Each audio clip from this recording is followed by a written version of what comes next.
Now let's move to the new power of translations. In settings, you can manage the translations of the Zakeke UI and the back office, and you can also manage from now on custom elements, text elements that added by you just as product variants, image categories, tool names, images, clip art, etc. etc.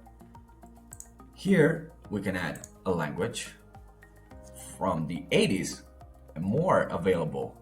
For example, let's select Spanish. We can add the language and then see the translation automatically or change it for the preset text inside the Zakeke UI. As you can see, there are a lot of options. Or we can just select to add the text and the translation in this language as a custom added text. You can also manage more language. For example,